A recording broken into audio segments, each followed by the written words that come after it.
Tuan Tanah adalah dewa. Bab 499. Bai Linglong sedikit membenci Baker. Dia terus berbicara tanpa henti, seolah-olah orang lain begitu bodoh dan dia seharusnya membungkamnya sejak lama. Dia menyentuh lengan Qin Ming dengan lembut dan berbisik, apakah kamu yakin anggur merah ini bukan Lafite tahun 1982? Jangan memperburuk keadaan. Meskipun aku belum mempelajari anggur merah dan aku bukan ahli mencicipi anggur, aku telah mencicipi banyak anggur terkenal dan aku tidak akan membuat kesalahan. Qin Ming berkata dengan percaya diri, melirik Isabella sambil berbicara. Isabella tersenyum bijak, matanya penuh dengan persetujuan. Dia sepenuhnya setuju dengan pernyataan Qin Ming dan juga percaya bahwa anggur merah di depannya bukanlah Lafite tahun 1982. Melihat mereka berdua saling berpandangan, Bai Linglong berbisik pelan, apa maksud kalian berdua? Jangan berpura-pura bodoh. Ketika saya masih muda, saya menghabiskan beberapa bulan di Eropa bersama Isabella. Selama waktu itu, kami minum anggur merah Lafite dari berbagai tahun seolah-olah itu adalah air. Saya bahkan tidak ingat berapa botol anggur tahun 1982 yang kami minum. Berapa umurmu? Kau masih muda. Bai Linglong menatap Qin Ming dengan genit. Dia menangkap dua poin penting dari ucapan ini. Salah satunya adalah Qin Ming sudah lama mengenal Isabella, dan yang lainnya adalah Qin Ming telah minum banyak botol Lafite tahun 1982. Meskipun Bai Linglong merasa tidak benar jika dikatakan Lafite sedang minum air, dia yakin Qin Ming tidak akan melakukan kesalahan, karena Qin Ming bukanlah tipe orang yang akan membuat lelucon seperti itu. Di Prancis, negara yang kaya akan anggur merah, mudah untuk menemukan seorang sommelier. 10 menit kemudian, seorang sommelier setengah baya datang dan berjalan ke dalam kotak di bawah bimbingan seorang pelayan. Ini adalah Ten Brewer, seorang pencicip anggur terkenal di industri ini dan pencicip anggur resmi Cat Lafite. Penilaiannya terhadap Lafite tidak akan pernah salah. Setelah memperkenalkan identitas sommelier parubaya, Baker memandang Qin Ming dengan provokatif. Apakah botol Lafite ini asli atau palsu, kita akan tahu sebentar lagi. Saya sarankan Anda bersiap untuk meminta maaf. Saya hanya mengatakan yang sebenarnya dan tidak bermaksud untuk menargetkan Anda. Tuan Baker, Anda tidak akan bersikap bermusuhan kepada saya, kata Qin Ming sambil tersenyum. Baker mendengus dingin, menoleh ke pria parubaya itu dan berkata, Tuan Brewer, Anda bisa mulai sekarang. Brewer memang seorang pencicip anggur profesional. Ia menuangkan segelas kecil anggur merah, mengamatinya dengan saksama, mengendusnya berulang-ulang, lalu menyesapnya perlahan, menikmatinya dengan saksama sejenak, lalu menyesap lagi sebelum berkata dengan serius, ini memang anggur merah Lafite, tetapi bukan dari tahun 1982, melainkan dari tahun 1992. Tidak mungkin, apakah kamu yakin kamu tidak mencicipi makanan yang salah? Kepercayaan diri Baker sebagian besar telah hilang saat ini, dan dia berkata dengan ragu. Saya sangat yakin bahwa sebotol anggur ini bukan Lafite tahun 1982 yang kurang lembut. Itu adalah anggur palsu Lafite tahun 1992, kata Brewer dengan yakin. Saya jamin dengan reputasi saya bahwa saya sama sekali tidak salah mencicipi. Jika Anda tidak percaya, Anda dapat mencari pencicip anggur lain untuk memverifikasinya. Maaf. Brewer juga menyadari bahwa suasananya tidak tepat. Ia telah menyelesaikan tugas mencicipi anggurnya dan tidak dalam posisi untuk berpartisipasi dalam hal-hal berikut. Ia membungkuk sedikit dan berbalik untuk meninggalkan kotak itu. Bai Linglong tidak bisa menahan tawa atas kemalangan itu. Dia tidak tahu bahwa terlalu banyak bicara akan menyebabkan kesalahan. Dia berkata begitu banyak tetapi akhirnya mengungkapkan bahwa itu semua hanya sandiwara. Sekarang kebenarannya sudah terungkap, bukan? Pencicip anggur profesional mengonfirmasi bahwa botol ini bukanlah Lafite tahun 1982, yang membuat Baker menjadi lawan Qin Ming. Semua kata-katanya tidak sebagus kata-kata Qin Ming. Kecuali para profesional, hanya sedikit orang yang dapat mencicipi anggur merah dengan tahun pembuatannya. Anggur tahun 1992 tidak buruk. Baker, jangan terlalu khawatir tentang hal itu. Annie mencoba menenangkan suasana, ayo kita minum lagi untuk berterima kasih pada Baker karena sudah mentraktir kita makan malam. Ayo, bersulang. Qin Ming dan yang lainnya tampaknya tidak peduli apakah Lafite itu dari tahun 1982 atau bukan, dan saling bersulang. Baker bahkan lebih malu, wajahnya memerah dan putih, dia merasa terhina dan malu. Dia menghabiskan anggur dalam gelas itu dengan satu tarikan napas, menenangkan dirinya, dan memaksakan senyum pahit. Saya benar-benar minta maaf karena telah mempermalukan kalian semua, tetapi saya sama sekali tidak bermaksud menipu kalian dengan menganggap anggur yang kualitasnya rendah sebagai anggur asli. Saya pasti akan mencari tahu bagaimana Lafite palsu tahun 1982 ini bisa masuk ke hotel dan memberi kalian penjelasan yang memuaskan. Itu pasti kesalahan pelayan itu. Itu bukan salahmu. Kau tidak perlu merasa bersalah. Anne menghiburnya. Demi persahabatan leluhur mereka, dia tidak ingin mempermalukan Baker. Silakan lanjutkan makan Anda. Saya permisi sebentar. Saya akan pergi menyelidiki asal-muasal botol anggur palsu ini. Baker terlalu malu untuk tinggal lebih lama, jadi dia mencari jalan keluar dan keluar dari kotak itu. Sebelum pergi, Baker menatap tajam ke arah Qin Ming. Jika Qin Ming tidak mengungkapkan niatnya yang sebenarnya, bagaimana mungkin dia bisa begitu malu? Niat awalnya baik, tetapi menjadi bumerang dan merupakan tugas yang tidak ada gunanya. Bibir Qin Ming melengkung membentuk senyum nakal. Aku membiarkanmu pamer di hadapanku, dan sekarang kau malah disambar petir, kan? Kejadian ini membuat Ani dan Bai Linglong semakin memahami Qin Ming. Ternyata Qin Ming bukan hanya seorang seniman bela diri yang luar biasa, tetapi dia juga ahli dalam mencicipi anggur dan memiliki selera yang sangat bagus. Tuan Qin, ternyata Anda bisa mencicipi anggur. Anda benar-benar memiliki bakat terpendam, kata Ani kagum. Dia lahir di Prancis dan termasuk golongan atas. Dia telah minum anggur merah sejak dia masih kecil, tetapi kemampuan mencicipi anggurnya jauh lebih rendah daripada Qin Ming, jadi dia harus mengaguminya. Kebetulan sekali saya pernah minum Lafite tahun 1982 dan saya masih ingat rasanya, kalau tidak saya tidak akan bisa mencicipinya, kata Qin Ming merendah. Hanya pria dengan selera yang baik yang bisa disukai wanita. Sepertinya penglihatanku tidak buruk, Bai Linglong berkata dengan genit. Itu suatu keharusan. Kau tidak akan salah jika menemuiku, kata Qin Ming dengan bangga. Bai Linglong memutar matanya dengan genit, jangan terlalu pintar sampai-sampai terlihat seperti orang yang ceria. Seleramu perlu ditingkatkan. Setelah Baker pergi, suasana di dalam kotak menjadi hidup lagi, dan mereka berempat makan dan mengobrol selama hampir 1 jam sebelum mengakhiri makan malam. Qin Ming akan kembali ke Tiongkok besok dan ingin segera beristirahat, jadi dia menolak rencana Ani lainnya dan kembali ke kediaman Bai Linglong. Aku masih punya beberapa hal yang harus kulakukan. Sampai jumpa di bandara besok. Isabella tidak kembali bersama Qin Ming. Dia membuat alasan dan pergi sendiri, menjelaskan bahwa dia akan menyerahkan Qin Ming kepada Bai Linglong malam ini. Qin Ming akan segera kembali ke Tiongkok, dan dia tidak tahu kapan dia akan bertemu Bai Linglong lagi. Tentu saja, mereka berdua akan memiliki hubungan cinta yang tak kunjung berakhir. Dalam sekejap mata, hari sudah pagi. Bai Linglong mengambil cuti setengah hari dan pergi mengantar Qin Ming ke bandara bersama Huo Xiyun dan saudara perempuannya. Isabella telah menghubungi jet pribadi, yang sudah menunggu di Bandara Internasional Charles de Gaulle dan dapat terbang langsung ke kota Donghai. Setelah Qin Ming menyelesaikan formalitas check-in dan berdiri di depan gerbang keberangkatan, Bai Linglong dengan enggan berkata, jangan salahkan aku karena tidak mengingatkanmu. Selain Rupert, yang kau temui, ada banyak pria lain yang mengejarku. Apakah kau begitu lega bisa kembali ke Tiongkok? Aku yakin kamu tidak akan berubah pikiran, jadi aku merasa lega. Qin Ming berkata dengan penuh kasih sayang. Sulit untuk mengatakannya. Bai Linglong berkata dengan suara sempit. Ada juga sepasang saudari yang membantuku mengawasimu. Setiap gerakanmu akan tersembunyi dari pandanganku. Setelah berkata demikian, Qin Ming berbalik dan berkata kepada saudari Huo Xiyun di sampingnya, Xiyun, Xiu, kalian berdua harus melindungi saudari Bai. Jika ada serigala yang berani mengganggunya, segera beritahu aku dan aku akan segera terbang untuk membunuhnya. Saudara Qin, jangan khawatir. Kami akan berusaha sebaik mungkin untuk melindungi saudari Bai dan tidak akan pernah membiarkan pria lain merebutnya. Huo Xiyun berkata sambil tersenyum. Siapapun yang berani mengganggu kakak Bai, kami akan menghajarnya sampai dia tidak bisa mengurus dirinya sendiri. Huo Xiyu mengayunkan tinjunya dengan kasar dan berkata dengan dingin. Aku merasa lega saat kau mengatakan ini. Qin Ming tersenyum, mengalihkan pandangannya kembali ke tubuh Bai Linglong, membuka lengannya dan berkata, aku akan segera pergi, tidak bisakah kau meninggalkanku beberapa pikiran sebelum aku pergi? Sayang, aku akan merindukanmu. Bai Linglong tak dapat lagi menahan perasaan ingin berpisah dan berinisiatif untuk memeluk Qin Ming dan menciumnya dengan penuh gairah. Qin Ming pun menanggapi dengan antusias. Meski enggan pergi, ia harus kembali ke rumah. Tepat saat keduanya berciuman dengan penuh gairah, Bai Linglong tiba-tiba menggigit bibir Qin Ming dengan keras. Meskipun tidak sampai terlepas, Qin Ming tetap menjerit kesakitan. Jangan main-main dengan gadis lain setelah pulang. Kalau sampai ketahuan, aku akan membuatmu menderita. Ini cuma peringatan kecil untukmu. Bai Linglong berpura-pura galak. Qin Ming mengangguk dengan perasaan bersalah.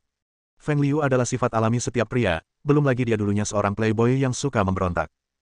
Dia berkata dengan penuh kasih sayang, aku tidak akan membuat janji yang tidak bisa kutepati, tetapi aku berjanji akan memberimu kebahagiaan seumur hidup. Baiklah, berhentilah membicarakan hal-hal klise itu dan naiklah ke pesawat.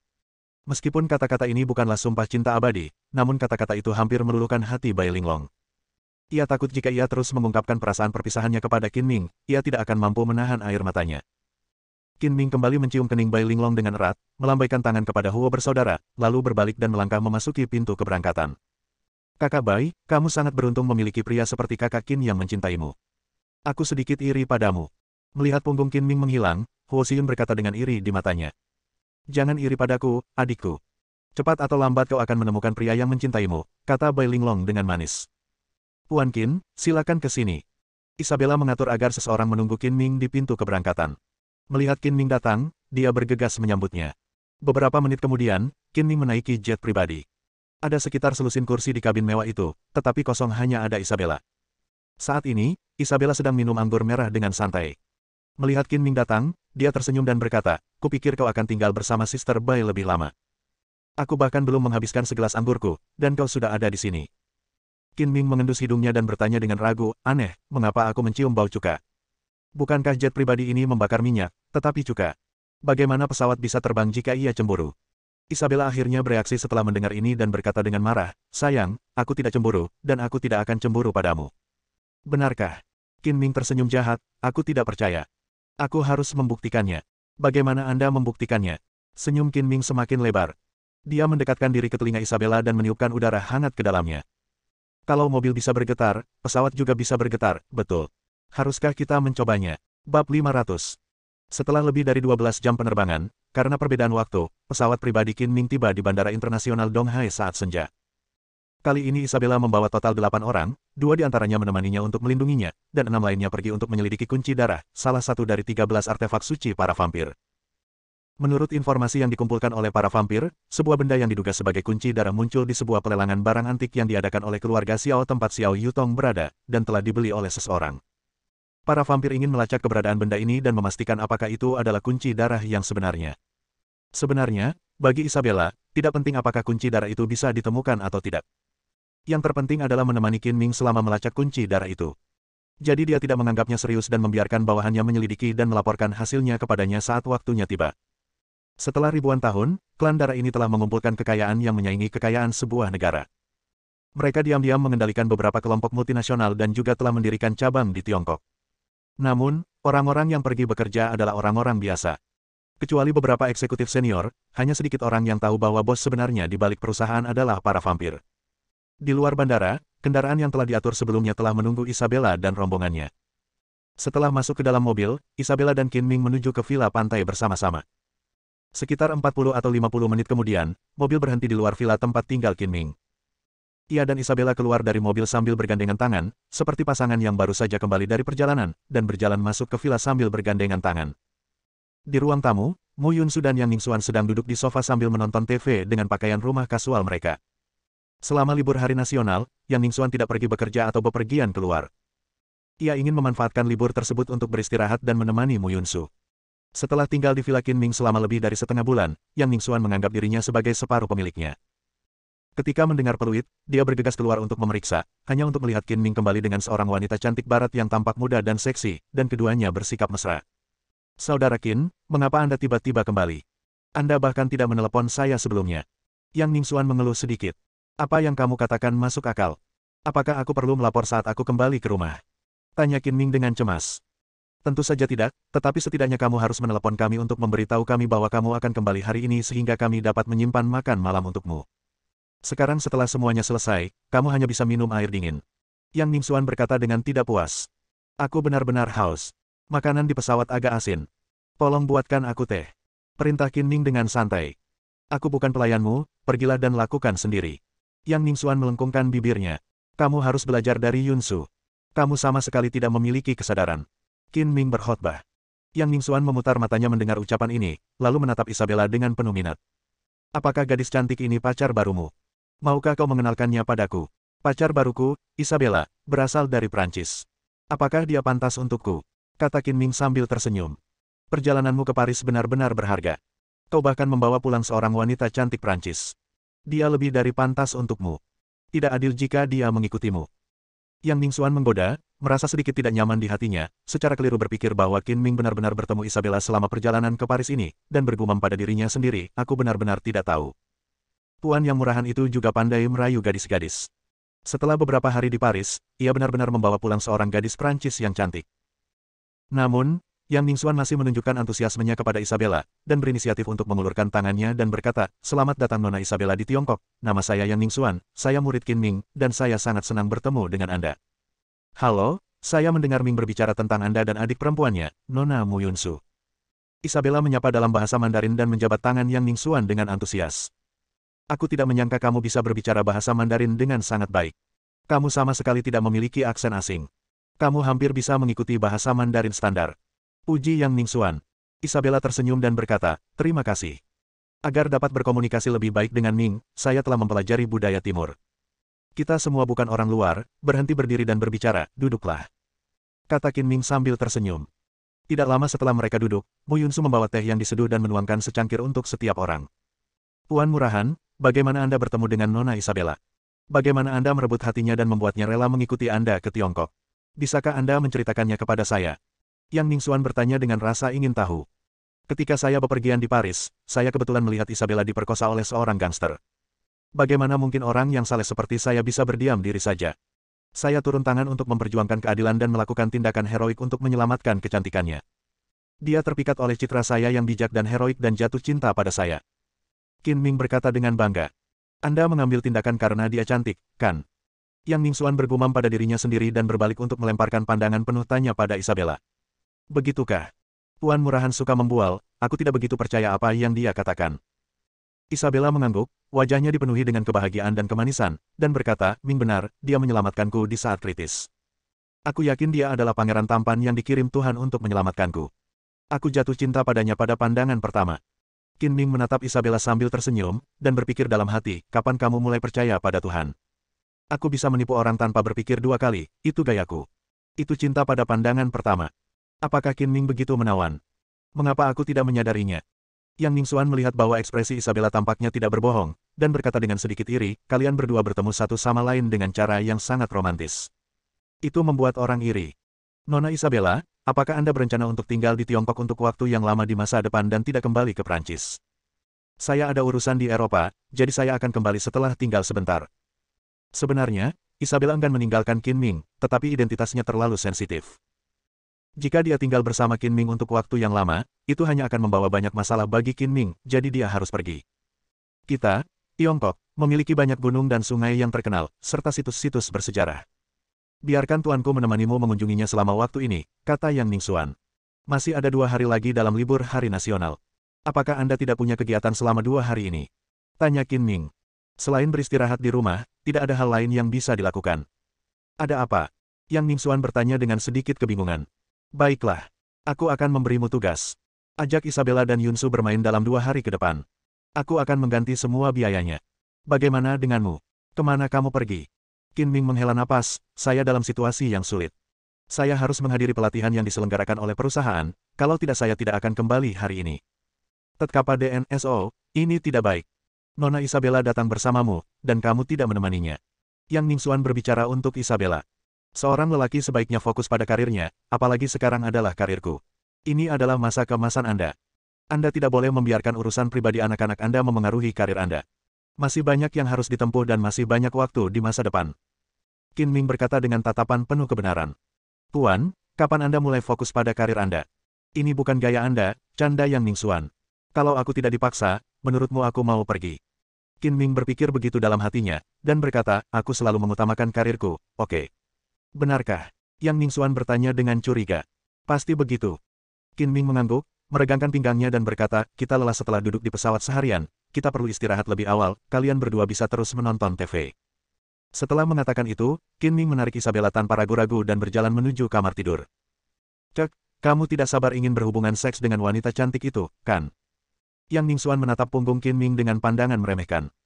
Setelah Qin Ming dan Isabella memasuki ruangan dan menutup pintu, dia berbisik kepada Mu Yunsu dengan licik, Yunsu, haruskah kita pergi dan mendengarkan? Apa yang harus didengarkan? Mu Yunsu bertanya. Dia berpikiran sederhana dan tidak mengerti apa yang dimaksud Yang Ningxuan. Pergi dan dengarkan apa yang mereka lakukan di kamar mereka, kata Yang Ningxuan nakal. Itu bukan ide yang bagus. Aku tidak akan pergi. Mu Yunsu menggelengkan kepalanya. Apa masalahnya? Jika mereka berani melakukannya, mereka tidak takut orang lain mendengarnya. Yang Ningxuan berkata sambil tersenyum jahat. Mu Yunsu akhirnya menyadari apa yang akan didengarkan Yang Ningxuan. Wajahnya sedikit memerah dan dia menggelengkan kepalanya seperti mainan kerincingan. Jika kau ingin pergi, pergilah sendiri. Jangan minta aku ikut denganmu. Kakak senior sangat ahli dalam seni bela diri, dan dia pasti akan menemukanmu. Lihatlah betapa malunya dirimu. Jika ketahuan, katakan saja kamu hanya lewat. Yang Ningxuan hanya mengatakannya sebagai lelucon dan dia tidak benar-benar menguping. Sebenarnya, Qin Ming tidak melakukan apa-apa. Setelah mandi, dia memberikan tempat tidurnya kepada Isabella untuk tidur, dan dia duduk bersila di lantai dan mulai berlatih. Perjalanan ke Paris ini memungkinkannya untuk menerobos level kelima seni misteri Netherworld secara kebetulan, dan juga membantunya untuk mengembangkan kesadaran spiritualnya. Dia mencoba memanfaatkan kesempatan ini untuk mengembangkan kesadaran spiritualnya secepat mungkin dan mengungkap rahasia cincin kuno tersebut. Sudah lama sejak Master Sikong kembali ke Sekte Suantian. Entah berapa hari lagi dia bisa menundanya. Qin Ming harus mengungkap rahasia cincin kuno itu sebelum Sekte Suantian mengirim orang lagi. Jika dia gagal mengalahkan guru bela diri kuno dari Sekte Suantian, dia tinggal menyerahkan cincin kuno itu dan menyelesaikan masalah ini sepenuhnya. Keesokan harinya pun tiba dalam sekejap mata. Setelah sarapan, Yang Ningxuan mengajak Isabella dan Mu Yunsu keluar, sementara Qin Ming pergi ke Universitas Keuangan dan Ekonomi Donghai untuk mengikuti pelatihan manajemen perusahaan. Ketika Qin Ming melangkah masuk ke gerbang Universitas Keuangan dan Ekonomi Donghai, dia tidak dapat menahan perasaan yang tak tertahankan. Dia bahkan tidak lulus SMA, dan dia tidak menyangka bahwa dia akan memiliki kesempatan untuk masuk universitas dan menjadi mahasiswa lagi dalam kehidupan ini. Melihat para mahasiswa laki-laki dan perempuan yang energi di kampus, Qin Ming tidak dapat menahan diri untuk tidak mendesah bahwa waktu begitu kejam dan dia benar-benar menjadi tua. Qin Ming berjalan santai di jalan kecil kampus, menikmati pemandangan kampus universitas. Akhirnya, ia sampai di gedung pendidikan dengan lebih dari 10 lantai dan naik lift ke lantai 8. Setelah keluar dari lift, Qin Ming melihat slogan instruksi untuk laporan pelatihan dan berjalan ke ruang kelas sesuai dengan instruksi. "Tuan, apakah Anda datang ke sini untuk pelatihan?" Seorang wanita yang mengenakan setelan bisnis berwarna merah muda, berkacamata berbingkai hitam, dan tampak sangat terpelajar menyapa dengan sopan. "Itu kamu." Qin Ming mengamati wanita cantik kutu buku itu dari atas ke bawah dan segera mengenalinya sebagai guru Yan Suyao yang ditemuinya saat mobil guru Yan Suyao bertabrakan dengan mobilnya pada suatu hari hujan minggu lalu. Bersambung.